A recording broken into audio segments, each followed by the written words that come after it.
We have a Yahoo Finance exclusive right now. We want to go straight to Ethan Wolff-Mann. He is live in Atlanta with the CEO of Delta Airlines. Ethan? That's right. I'm here with Ed Bastian here, and this is the profit-sharing day at Delta. This is a big deal. $1.3 billion being returned to 80,000 employees. I want to talk first about what is the relationship with happy staff and happy customers. This seems like a big deal.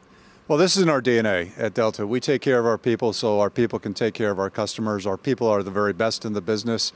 This past year, we made over $5 billion of profits, which translated into $1.3 billion in profit-sharing rewards for our people. Only company we've ever found, there's no other company we've ever found that's made $1 billion once in terms of profit-sharing returns. This is our 5th year in a row we've done it. And so the momentum, the excitement of the business continues to build, and we're happy to celebrate that success with our people and build on momentum into next year. So obviously this is something that makes everybody happy. This is something that probably rolls downhill, we might say, into consumers. And I mean, Delta has a reputation that's pretty high up there. Yeah. I want to talk about basic economy a little bit. This is something that has maybe confused some people a little bit, and I'm wondering if that has compromised or has the potential to ever compromise Delta's reputation as being, you know, a pretty premier carrier.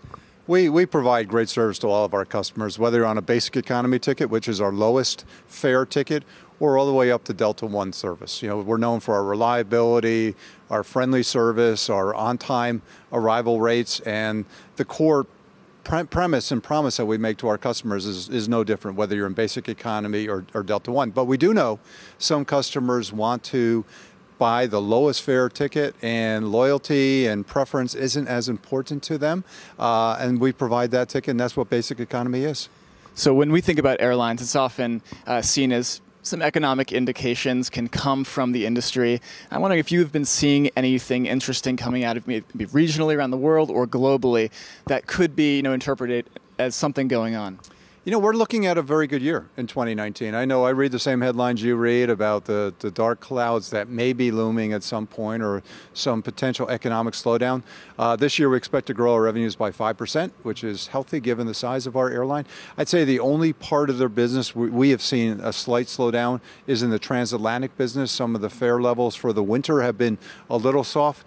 That said, the spring and the summer advanced bookings in the transatlantic look really strong, and I expect it's going to be another very healthy year for Delta as well as our industry. So I just want to talk the shutdown a little bit. Obviously, you guys said that the cost was $25 million approximately for about a month of the shutdown. You know, airlines are sort of at the forefront of this situation when it happens. You have TSA, you have air traffic controllers, you have a lot of pinch points, and you have obviously all the business that the government provides. How do you guys feel about being sort of at the forefront of this as it happens? And really, it kind of comes, the airlines seem to get hit the hardest. Well, the airlines sit right in the middle of what goes on in the world. There's nothing geopolitically that happens that doesn't have some bearing on our business. The government shutdown was unfortunate. We're thrilled that it's over. We hope it's not going to be a recurring issue with us. Those workers, the TSA workers, our air traffic controllers, provide incredible service to the traveling public in terms of safety and security, and they deserve to be paid.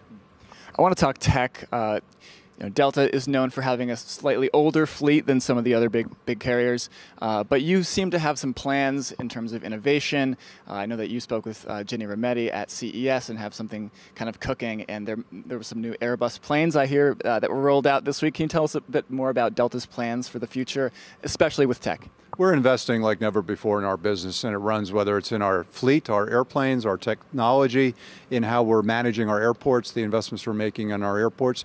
First of all, with respect to fleet, while you're right, we may have some of the oldest planes in the industry, we are by far the most reliable, and we're the most timely and provide the best customer service of any airline our scale in the world, by the way, not just in the US. So I reject the notion that an older fleet can't be a great fleet to operate. And so while we do have older planes, the maintenance on them, the protective technologies that we've deployed have kept us right at the top of the chart. That said, we are also investing heavily in new aircraft. So this year we're taking 80 30 new airplanes at Delta, the highest number in our history.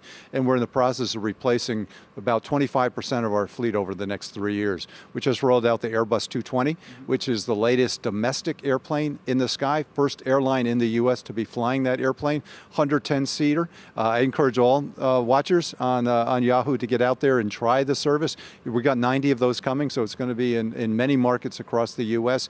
Best product in terms of seat, widest seat. It's got a more spacious overhead interior, wide body windows on a narrow body chassis, and even a window in the bathroom. And lastly, just a brief thought about, we saw today that the Airbus 380 is not going to be with us for, I think, 2021. They're going to stop. What's your thoughts on that? Small plane versus big plane. You guys clearly are in the small plane game when it comes to these new Airbuses. What have we learned from this? We're not in the small airplane game at all when it comes to Airbuses. We have Airbus 350s, which is our ultra long haul wide body aircraft. The 380 as an airplane, unfortunately, was an experiment. I don't think that was very successful. And there's very few airlines around the world that operate the 380 that have been pleased with the performance. It's 4 engines. The fuel efficiency on that plane is not great compared to the newest technologies. Heavy maintenance requirements. It's a heavy airplane. It's actually it's a good airplane to fly, and I've flown on the 380s. Delta doesn't have any of those, thank God. But what customers want today more than ever is they want schedule utility. They want frequencies. And what the 380 was premised on was taking a large number of people across a congested route or service level, whereas customers would prefer more planes, smaller planes, more frequencies, rather than having to wait to get all on one big aircraft. So, I credit Airbus with trying that technology. Boeing's had some of the same challenges with the 747. That's why the 747 is also not being sold commercially relative to airlines. The 350's got newer technology. It's 2 engines. It's a beautiful aircraft, beautiful product, and it's got all the range capability you'd ever want in an aircraft. So we've got wide bodies, we've got narrow bodies, and your other point, Ethan, what you're talking about was consumer technology. We're investing heavily in consumer technology. So bringing our apps, bringing our mobility to our customers, the power of Delta in the hands of the people that need it the most. Ed Bastian, thanks so much. Back to you guys. Ethan Wolff-Mann live for us in Atlanta with Delta CEO Ed Bastian. All the best to both of you. And we want to discuss this very quickly with the panel and ask you, you just heard what the CEO had to say. Something that stuck out with me, Adam, was 25% of the fleet, that they're in the process of replacing 25% of the aircraft. What's that going to do in the long run for their bottom line? I imagine they become more fuel efficient, saves money. Oh, absolutely. Well, what's fascinating about Delta, they run their business extremely well. I've wanted to buy the stock, but because of that negative opinion that he had, back in December, I didn't. They do have the best margins in the business, and adding new aircraft will only help the margins.